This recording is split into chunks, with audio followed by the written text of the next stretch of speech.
निम्न में से कौन सी नदी का उद्गम भारत में नहीं है? कावेरी का, नर्मदा का, ब्रह्मपुत्र का, गंगा का। याद रखिएगा, उद्गम मतलब कहा कौन सी ऐसी नदी है जो भारत में उद्गम नहीं होती है। तो एक मैप बना रहा हूं, मैप के माध्यम से थोड़ा इसको आप समझ लीजिएगा, आपसे कभी ये प्रश्न आएगा तो गलत नहीं होगा। अगर ये भारत का नक्शा आप देख रहे होंगे और यहाँ आप जानते होंगे तिब्बत चीन में कौन सा है, कैलाश मानसरोवर एक स्थान है। क्या नाम है इसका? कैलाश मानसरोवर। याद रखिएगा, इसका नाम है कैलाश मानसरोवर। ठीक है, यहाँ से 3 नदी निकलती है। एक नदी सतलज नदी, याद रखिएगा, पाकिस्तान को चली जाती है।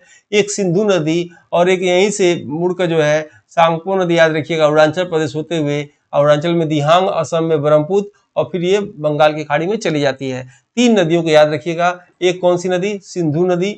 एक कौन सी नदी? सतलज नदी, याद रखिएगा। एक कौन सी नदी? तो ब्रह्मपुत्र नदी, याद रखिएगा, ब्रह्मपुत्र नदी। इन्हीं तीनों के विषय में पूछा जाता है, जिनका उद्गम भारत में नहीं है लेकिन ये भारत में तहलका मचाती हैं। तो क्या आंसर होगा इसमें से? आंसर देखेंगे तीनों में से कावेरी तो है, इसका भी है, गंगा का भी है, यानी ब्रह्मपुत्र नदी का याद रखिएगा नहीं है। ऐसे वीडियो प्राप्त करने के लिए आपको लाइक सब्सक्राइब करना चाहिए ताकि आपको ये वीडियो आपको मिलता रहे।